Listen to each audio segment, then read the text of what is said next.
Junior College, IIT, JEE, NEET Academy, Seat Guarantee Program. అంటే husband చనిపోయి ఇలా మనం చూసేవాళ్ళు చాలా తక్కువ ఉన్నారు. హస్బెండ్ ఉండగానే డివైడ్ అయిపోయి సింగిల్ పేరెంట్గా ఉండే వాళ్ళ సంఖ్య చాలా ఎక్కువగా ఉంది. ఇటువంటి పరిస్థితుల్లో తను ఎంత పద్ధతిగా పెంచినప్పటికీ ఏదైనా చిన్న వచ్చింది అంటే అసలు సరిగ్గా పెంచలేదు, ఈవిడే భర్తతో సరిగ్గా ఉండుంటే పిల్లల భవిష్యత్తు ఇలా అయి ఉండేది కాదు, ఇంకొకటేంటి రకరకాల మాటలు వింటూ ఉంటాం. ఎలాంటి జాగ్రత్తలు తీసుకుంటూ ఈ పేరెంటింగ్ చేస్తే బాగుంటుందంటారు?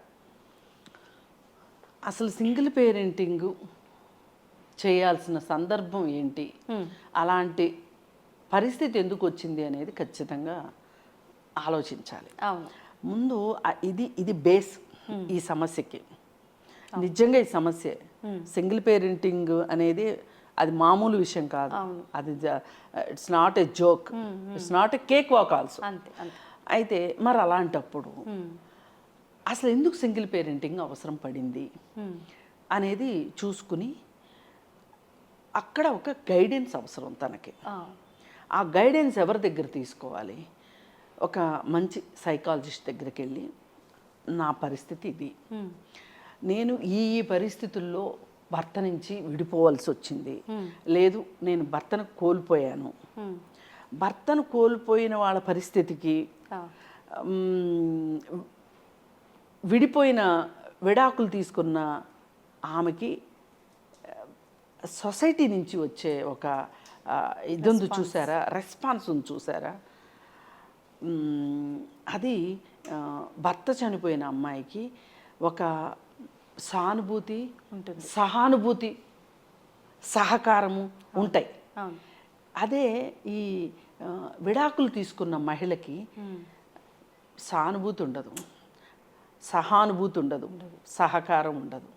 అన్లెస్ అంటిల్ అతను బాగా తాగుబోతాయి ఈ అమ్మాయిని కొట్టడం, తిట్టడం, చెయ్యడం అనేది ప్రపంచానికి తెలిసినప్పుడు ఇతను వేరే మహిళతోటి రిలేషన్షిప్ కోసం, వేరే మహిళతో ఉండడం కోసం ఈమెను వదులుచుకున్నప్పుడు ఈమెకి ఎంతో కొంత ఉంటుంది తప్పితే, అది కూడా కొన్ని సందర్భాల్లో అంటే భరించాలి అని చెప్పే వాళ్ళే ఎక్కువ ఉంటారు కానీ విడిపోయి ఉండు అని సపోర్ట్ చేసే వాళ్ళు ఉండరు.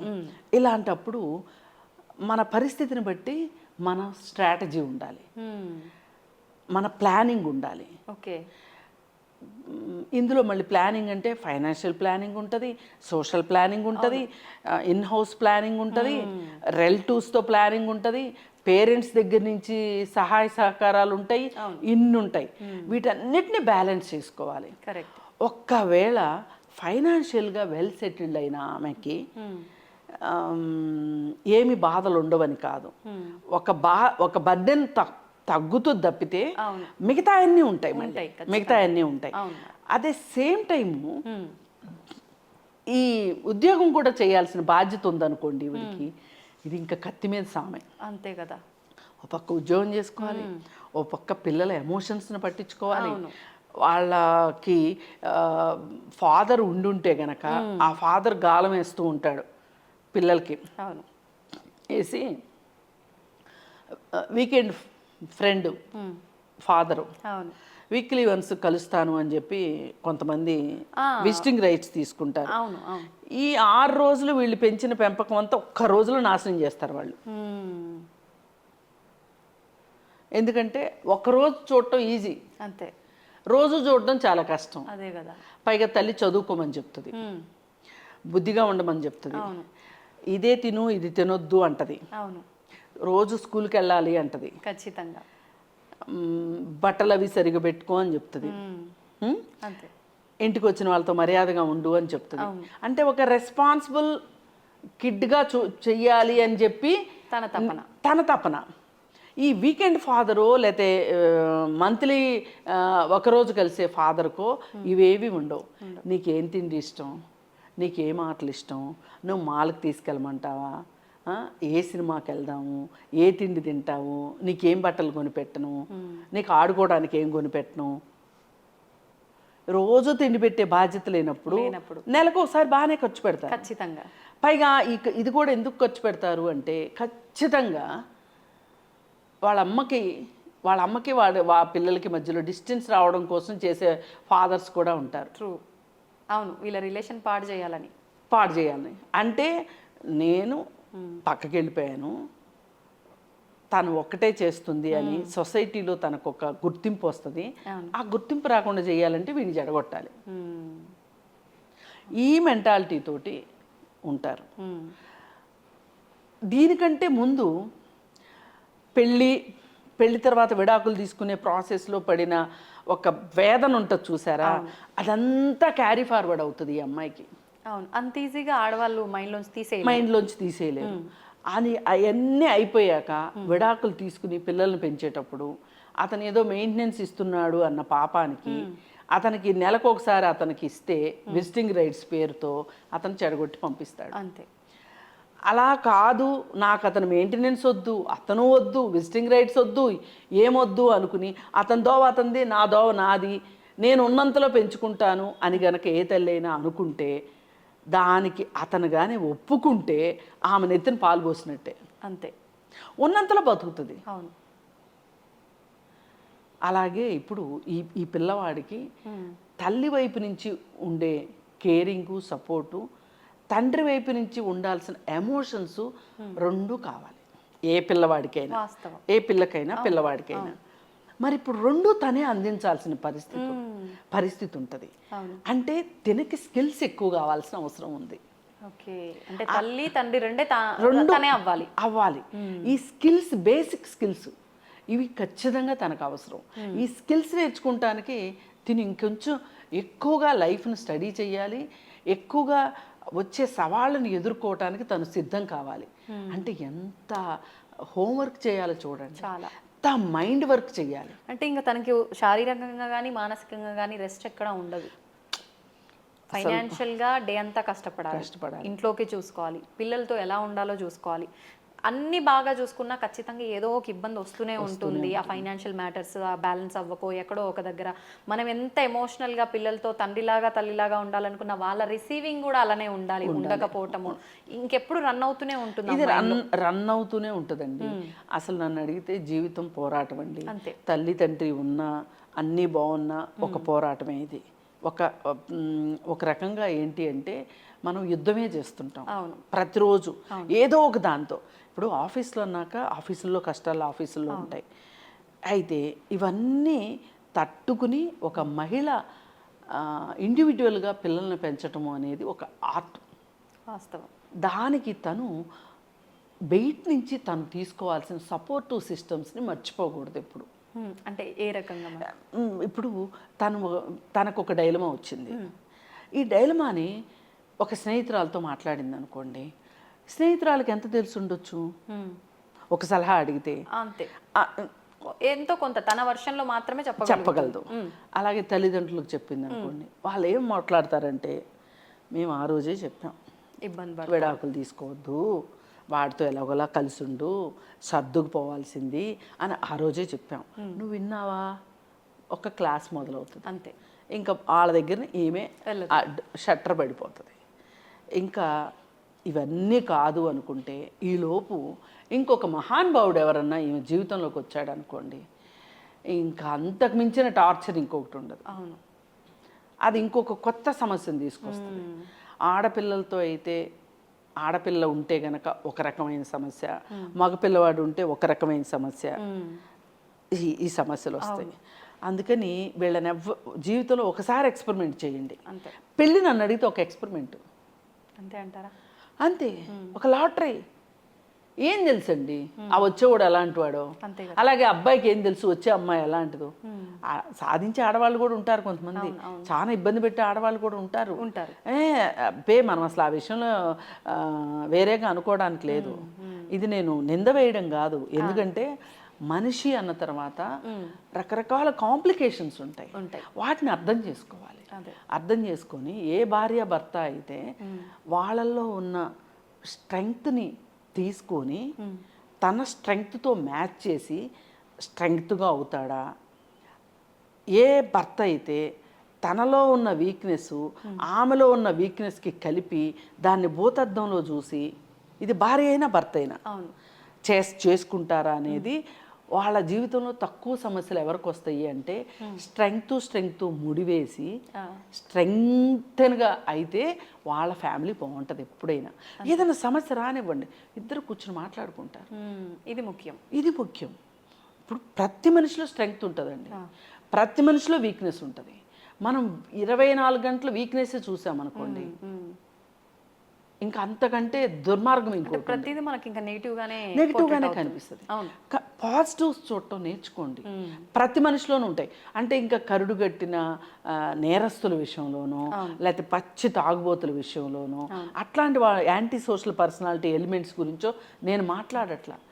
మామూలుగా ఒక ఇద్దరు మనుషులు వేరు నేపథ్యాల్లో పెరిగి భార్యాభర్తలు అయిన తర్వాత ఆల్ ఆఫ్ ఎ సడన్ పెళ్ళైపోయింది కాబట్టి అబ్బాయి ఇంకా అసలు ప్రతిరోజు స్వర్గమే అన్నట్లుగా ఉండటం కుదరదు.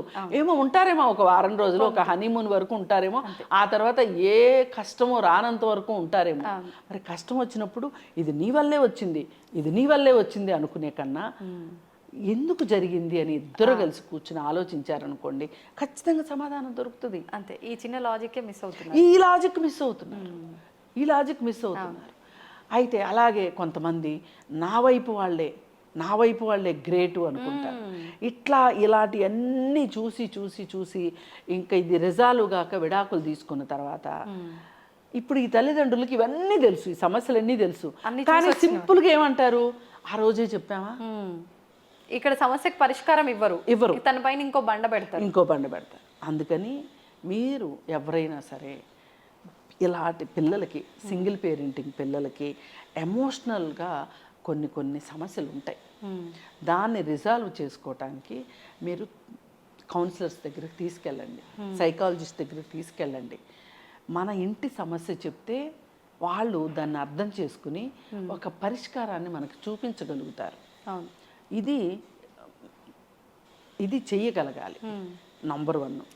నంబర్ 2, ఆర్థికంగా చాలా జాగ్రత్తగా ఉండాలి. నంబర్ 3, రెండోసారి ఇంకొకరిని జీవితంలోకి ఆహ్వానించేటప్పుడు చాలా జాగ్రత్తగా ఉండాలి. అలాగే ఇప్పుడు మనకి ఈ సోషల్ మీడియా మనల్ని ఒక పెద్ద వినియోగదారులను చేస్తుంది. అది అలాంటిది ఏదన్నా ఉంటే దాన్ని కట్టడి చేసుకోగలగాలి. ఫ్యూచర్ కోసం ప్లానింగ్ ఉండాలి. నా హెల్త్ బాగాలేకపోతే ఏం కావాలి, నా బిడ్డలకి హెల్త్ బాగాలేకపోతే ఏం కావాలి, అలాగే చదువులకి ఏం కావాలి. ఫ్యూచర్ ప్లానింగ్ చాలా చాలా ఇంపార్టెంట్. పొదుపు చాలా అవసరం. అండ్ ఇట్లాంటివన్నీ కూడా బర్డెన్గా ఫీల్ కాకూడదు. ఇది అవసరం, రెస్పాన్సిబుల్గా ఉండాలి. ఇది రెస్పాన్సిబిలిటీ అనుకోవాలి. అప్పుడు సమస్యలు తక్కువ అవుతాయి. అలా కాకుండా గాలివాటుగా వెళ్ళిపోయామనుకోండి, మన జీవితాలు సగం ఆల్రెడీ నాశనం అయింది, మిగతా సగం కూడా పోవటమే కాకుండా మన పిల్లల జీవితాలు కూడా నాశనం అవుతాయి. రైట్. ఇది మంచి పాయింట్ మేడం. నిజంగా అంటే మనం ఆ స్టెప్ వేసే ముందు ఏంటి, ఇంకా నాది ఎలాగూ పోయింది, వాళ్ళ లైఫ్ ఏంటి అని ఆలోచించి స్టెప్ వేయడం కరెక్ట్. ఆలోచించి స్టెప్ వేయాలి. హ్యూమన్ ఎమోషన్స్ ఉంటాయండి, మానవ బలహీనతలు ఉంటాయండి, అన్నీ ఉంటాయి. వీటన్నిటి మధ్యలో నేనేంటి, నా పిల్లలేంటి అనేది కనుక ఆలోచించకపోతే మనం ఒక క్వశ్చన్ వేసుకోవాలి. ప్రతిరోజు ఒక క్వశ్చనే. అంతే. ఈరోజు ఏంటి, ఈరోజు మనం అనుకున్నట్లుగా ఉన్నామా లేదా, జాగ్రత్తగా ఉన్నామా లేదా అని ఆలోచించుకుంటూ ముందుకెళ్ళాలి. ఇది మట్టుకు అంత ఈజీ అయితే కాదు. మన బ్రదర్సో, మన సిస్టర్సో, మన పేరెంట్సో, లేకపోతే ఒకవేళ టచ్లో ఉంటే హస్బెండ్ తరపు పేరెంట్సో చూస్తారు, చేస్తారు అనేది ఒట్టి మాట. వస్తే బోనస్ సంతోషిద్దాం, రాలేదా బతకాలి. అంతే. అవును, మనం ఏంటి అనేది నిలదొక్కుని చూపించాలి. అంతే. అన్నిటికన్నా మించి ఎడ్యుకేషన్ మీదే ఫోకస్ పెట్టాలి. లైఫ్ స్కిల్స్ నేర్పించాలి చిన్నప్పటి నుంచే పిల్లలకి. ఇట్లాంటి వాళ్ళకి లైఫ్ స్కిల్స్ చాలా అవసరం. అందుకని అది కూడా కాకుండా ఇంకోటి, ఏ మనిషికైనా మన చేతిలో ఉన్న దాని విలువ తెలియదు, లేని దాని విలువే ఎక్కువ అనుకుంటారు. పిల్లలు తల్లి దగ్గర ఉంటుంది, తల్లి విలువ అర్థం కాదు. లేని తండ్రి మీదనే చాలా హోప్ ఉంటుంది వాళ్ళకి. అందుకని ఆ విషయంలో కూడా నేను మాట్లాడితే థెరపీ అనేది ఎందుకంటే వాళ్ళకి ఒక వాస్తవ పరిస్థితిని వాళ్ళు చెప్పగలుగుతారు. అది తల్లి చెప్తుంది అనుకోండి, తల్లి చెప్తే వినరు వాళ్ళు, అది అంటే తన సైడ్ ఏదో తను చెప్తుంది ఫీలింగ్లో వస్తారు. అందుకని ఇట్లాంటివన్నీ ఆలోచించుకోవాలి. వాళ్ళ ఎవరైనా సింగిల్ ఉమెన్ ఉంటే గనక సింగిల్ ఉమెన్ అవ్వకుండా ఉండటానికి ప్రయత్నం చేయాలి. ఒక్కవేళ సింగిల్ ఉమెన్ అయిన తర్వాత మటుకు జీవితం ఇంకా జాగ్రత్తగా ఉండాలి. Handle with care. అంతే. మనకి బాక్సుల మీద రాస్తారు గ్లాస్, అవును, హ్యాండిల్ విత్ కేర్. ఇది జీవితంలో చాలా అంటే మనం వేసే ప్రతి అడుగు అది రిస్క్లో పడే అవకాశాలే ఎక్కువగా ఉంటాయి కాబట్టి మనం అలాంటి పడకుండా ఉండాలంటే చాలా జాగ్రత్తగా మించింది ఏదైనా ఉంటే ఇంకా అదే అంతే. చదువులు, ఎక్స్ట్రా కరిక్యులర్ యాక్టివిటీస్, ఆటలు పాటలు, పిల్లల్ని ఖాళీగా ఉంచకుండా ఎంగేజ్ చేస్తూ చదువు గురించి ఎక్కువ శ్రద్ధ తీసుకొని ఉంటే ఖచ్చితంగా మంచి పౌరులుగా తీర్చిదిద్దగలుగుతుంది ఆ తల్లి. అలాగే ఆ తల్లికి కూడా ఒక తృప్తి ఉంటుంది. నా జీవితం ఎక్కడో పోయింది, చేజార్చుకున్నాను, కానీ మళ్ళీ నా జీవితాన్ని నా చేతిలోకి తెచ్చుకున్నాను, తృప్తి ఉంటుంది. అంతే. పిల్లలు మంచిగా సెటిల్ అయిపోయారు, ఒక లైఫ్ వాళ్ళకి వచ్చింది మంచిగా అంటే తన లైఫ్ తన కళ్ళ ముందర కనిపించదు, ఇంకా నా లైఫ్ పోయింది అన్న బాధే ఉండదు. అంతే కదా madam? Thank you madam, thank you very much.